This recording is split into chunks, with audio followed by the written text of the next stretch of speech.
Hai semua, Assalamualaikum. Love sikit.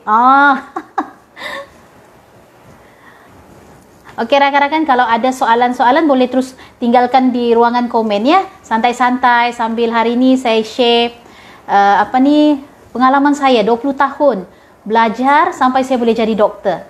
Mana tahu ada anak-anak yang mau belajar ke jadi doktor. So at least ambil pengalaman ni insya-Allah. Tapi mungkin akan sedikit berbeza lah. So, dulu lain kan, sekarang ni lain juga. Hai sis Rasmawati, Puji Ji, lock spek mata. Spek mata besar ni. Hello guys. Okey, bagi yang belum mengenali diri ni, nama saya Dr. Nur atau nama sebenarnya saya Dr. Nurbaya. Dan sekarang ni saya bertugas di Nur Mediclinic, Batu 3 Jalan Apas, Tawau, Sabah. Anak orang Sabah, anak orang Tawau. Alhamdulillah. Dan biasanya setiap hari Khamis petang selepas habis sesi klinik saya akan buat live. Kalau ada rakan-rakan yang mau tanya soalan yang saya boleh jawab, insya-Allah saya cuba jawab. Okey, saya belajar selama 20 tahun before saya jadi doktor. Alright, jadi doktor yang sah lah, yang kita ada full registration daripada Persatuan Perubatan lah. Okey, untuk kita mau ke arah tu memang ambil masa yang agak lama juga, tapi insya-Allah bila kita sabar kita capailah ke arah situ ya. Okey, so saya bermula sekolah tadika sebenarnya. Sekolah tadika, saya pernah sekolah tadika 1 tahun di Tabika Kemas, Kampung Kinabutan Kecil, if I'm not mistaken, Batu 4. So saya mula belajar tadika umur 1 tahun sebab saya ni bukan anak orang senang. My father only buru kasar ya, seorang penebang kayu bala. And then masa tu my mom pun hanya suri rumah. So memang boleh katakan kais pagi makan pagi. Memang sangat susah. Tapi sebab my mom selalu cakap hanya pendidikan mampu mengubah nasib kita. That's why saya belajar sungguh-sungguh. Sebab kita tiada harta, tiada apa. So I think ilmu saja boleh kita ubah kehidupan kita, insya-Allah. So masa tu saya belajar tadika. Saya je dalam adik-beradik, saya seorang je yang ada tadika. Sebab yang lain tak mampu dimasukkan tadika. So saya anak bongsu, jadi saya dapat belajar tadika Kemas 1 tahun saja, right? Masa tu kecil lagi kan. Lepas tu saya belajar 6 tahun di sekolah rendah SK Kinabutan. Siapa sini geng Kinabutan? SK Kinabutan. Saya dari sekolah rendah kebangsaan Kinabutan, dan saya paling ingat cikgu saya adalah Cikgu Marindo. Very nice guy, and dia sangat baik dan sangat pandai mengajar. Alhamdulillah. Saya ingat cikgu-cikgu saya yang saya ingat. Okey, saya belajar 6 tahun. Alhamdulillah masa tu UPSR saya dapat full A. Masa tu kita ada 4 A siap full. So saya dapat, alhamdulillah saya dapat 4 A. So saya belajar sungguh-sungguh masa tu. Okay, and then bila masa tu di sekolah rendah Kinabutan tu hanya 2 orang saja yang dapat 4A. Satu orang kawan baik saya, Farida, tapi dia sudah meninggal dunia disebabkan kanser. Kalau rakan-rakan ni tolong sedekahkan Al-Fatihah untuk arwah.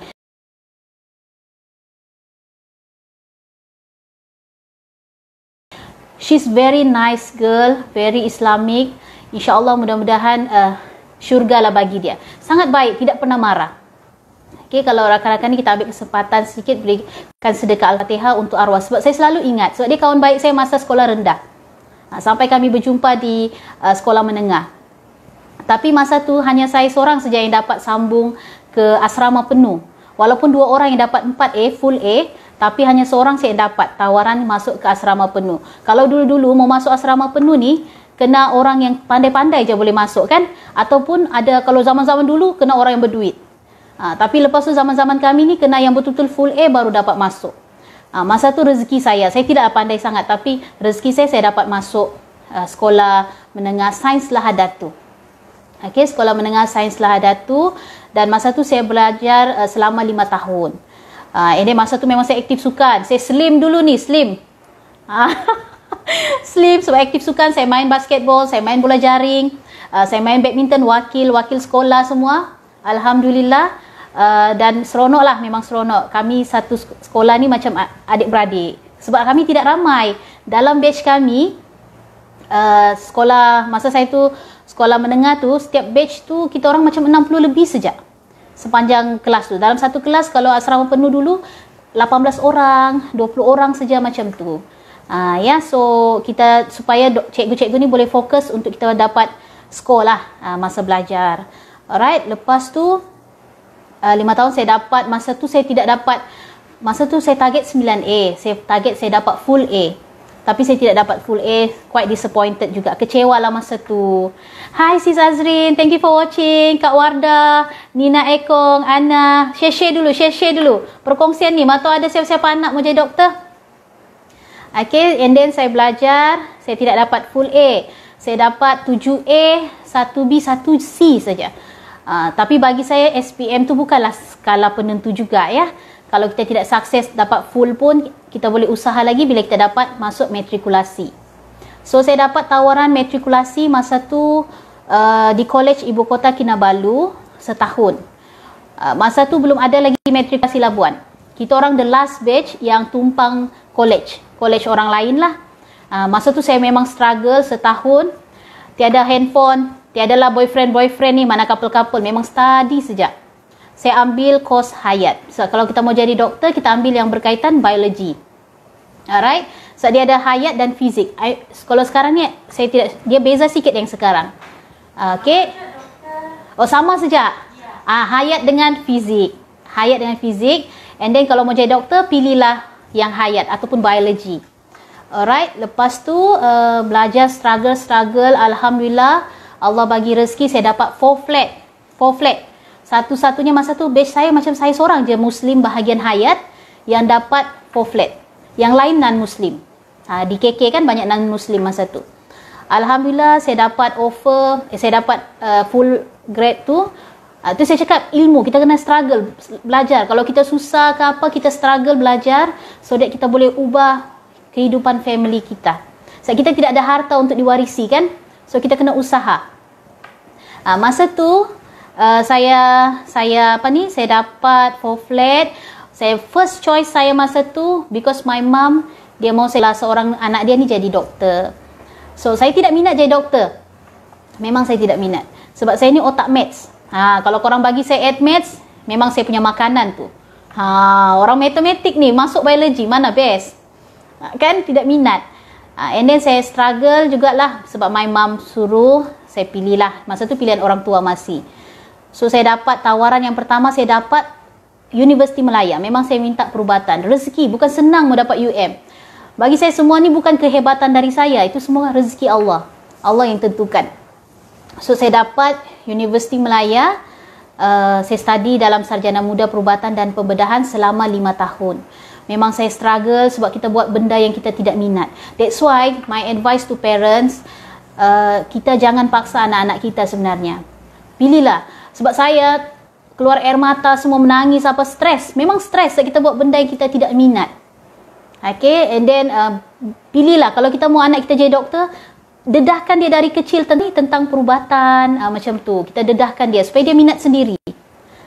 And then, tapi saya struggle juga. And then saya call my mom, saya mau tukar bidang, saya tak tahan, saya mau masuk farmasi. And then my mom cakap, ya okay, dia kata mana-mana lah yang mana saya suka kan.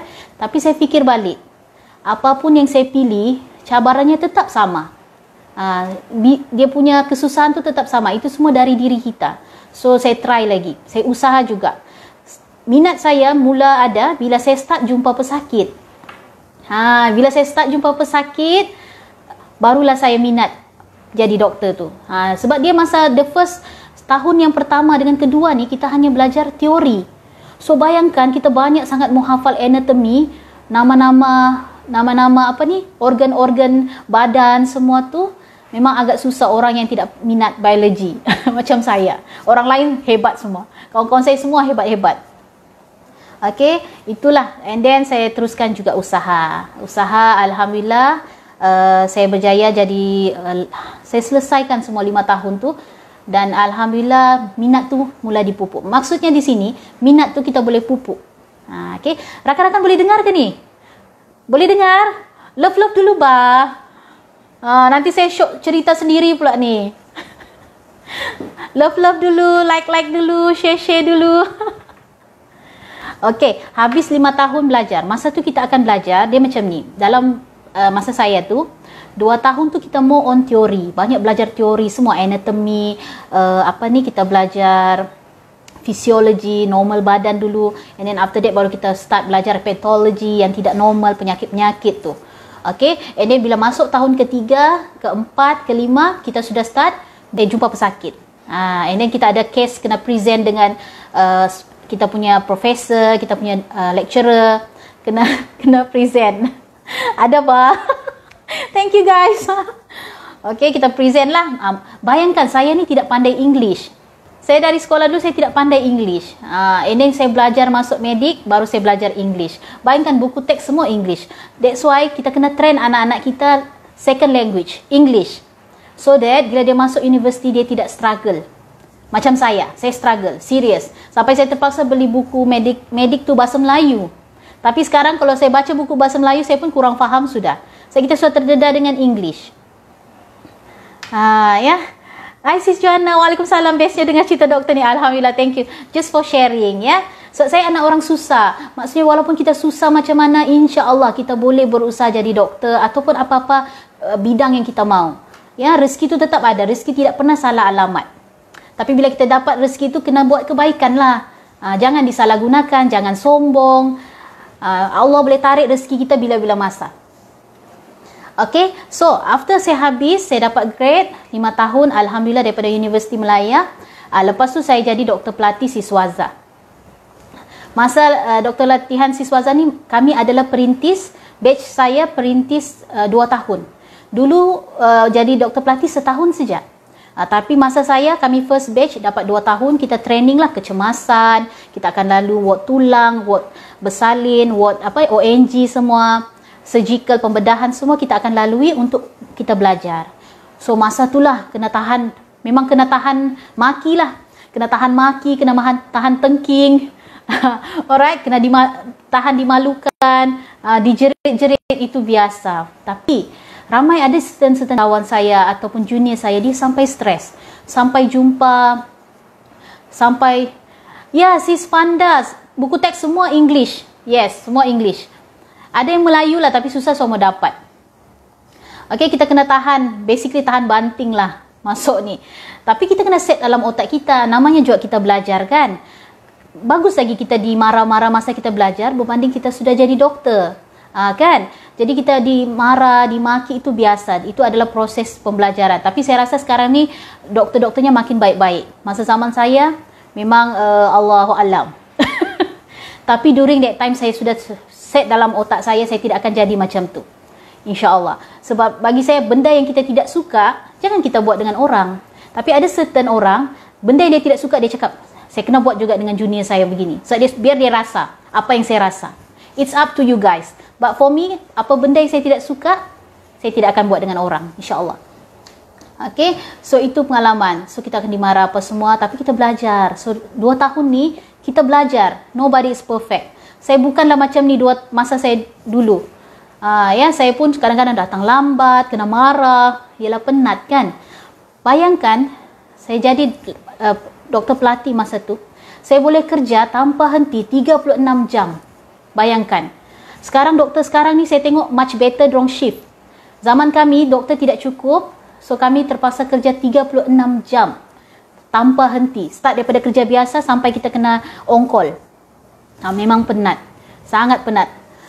Tapi Alhamdulillah itu pengalaman. Kalau kita tak lalui, kita tak tahu kan. And then after 2 tahun training, kita ada exam lah. Exam, specialist akan akan assess kita sama ada kita layak untuk jadi doktor sebenar atau tidak. So after that, lepas kita complete training 2 tahun, exam pass semua, tiada masalah, barulah kita jadi doktor yang sebenar. Di mana kita akan dapat pendaftaran penuh. So rakan-rakan, kalau ada sesiapa yang berhenti masa latihan siswaza, dia tidak ada dapat gelaran doktor lah sebab dia tidak ada pendaftaran penuh daripada Persatuan Perubatan Malaysia. Dan kita kena renew setiap tahun tu. Kita punya annual APC, annual kita punya sertifikat lah. Dan dia sekarang wajib ada 20 poin, kita kena belajar, baru kita boleh layak ni. Practice doktor. Tanpa APC tu kita tidak boleh practice doktor. Okay. And then bagi rakan-rakan yang sudah tahu belum tahu apa dia minat dalam bidang doktor tu, biasanya kita akan dihantar ke distrik. Saya dihantar ke Hospital Kunak. Saya di sana almost 4 tahun. Saya seronok sebenarnya di sana. Di situ kita sangat independen. Kita sendiri, tapi kita kena cover kecemasan, kita kena cover ward bersalin, kena cover ward, dan kita sangat banyak belajar juga di situ. Memang susah, tapi seronok. Di situ juga saya belajar dapat jadi masa tu kita jadi timbalan pengarah hospital. Saya bantu pengarah saya lah. Kalau dia pergi, masa tu dia pergi haji, saya kena jadi pemangku pengarah. So management pun saya belajar. So saya suka belajar sebab pengalaman tu penting. Apa yang saya ada, orang lain tiada tu. Begitu. Jadi kita kena, apa yang kita diarahkan, kita ambil saja. Kita belajar. After that, saya lalu klinik kesihatan. Saya lalu klinik kesihatan, Klinik 1 Malaysia, KKIA, klinik kesihatan. Semua saya sudah pergi, pesakit luar semua saya sudah lalui. Alhamdulillah. Dan saya juga, Alhamdulillah, belajar tentang sistem pengurusan kualiti MSI ISO. That's why, semua ilmu yang kita dapat, pengalaman yang kita dapat ni, kita praktiskan untuk kita punya future lah, untuk akan datang, begitu. Sebab itu kalau kita diarahkan sesuatu, ambillah itu sebagai cabaran, sebagai pengalaman untuk kita. Apa yang kita dapat tu orang lain tak dapat. Jadi memang susah, tapi kita cuba. Ya. Itulah saya punya pengalaman 20 tahun belajar sampai saya boleh jadi doktor. Dan alhamdulillah sekarang saya sudah 12 tahun berkhidmat dalam perkhidmatan perubatan dan kesihatan. InsyaAllah doakan saya berniat untuk sambung belajar lagi, tapi jarak jauh je lah. InsyaAllah doakan saya ya. So itu antara pengalaman saya 20 tahun saya jadi doktor, anak orang susah. Alhamdulillah, lagi satu, sepanjang saya belajar dari sekolah menengah sampai saya universiti, saya sentiasa dapat beasiswa. Sebab bila kita ada grade, kita dapat markah, kita struggle kan, dapat cemerlang result tu, kita boleh dapatkan offer beasiswa. Maksudnya bukan pinjaman lah. Dan saya dapat beasiswa di masa saya belajar perubatan, saya dapat beasiswa JPA, dan kena kontrak dengan government 10 tahun. Kena kontrak dengan government 10 tahun, dan alhamdulillah saya habiskan. So kalau saya tidak habiskan 10 tahun, kalau kita dapat beasiswa ni, kita tidak habiskan 10 tahun, saya kena bayar balik dengan government, if I'm not mistaken, 250,000. Boleh beli satu rumah. Jadi saya cakap tak apa, saya habiskan 10 tahun.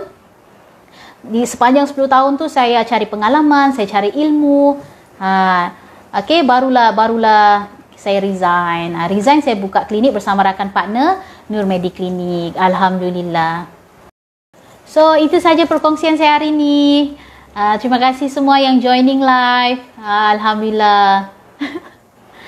Okay, so InsyaAllah kita jumpa lagi pada live yang akan datang, dan jangan lupa follow FB page Dr. Nur, Nur Mediclinic, dan juga YouTube channel Dr. Nur. Alright, so okay, itu saja. Terima kasih semua. Love, like, share dulu ya. Assalamualaikum, bye bye.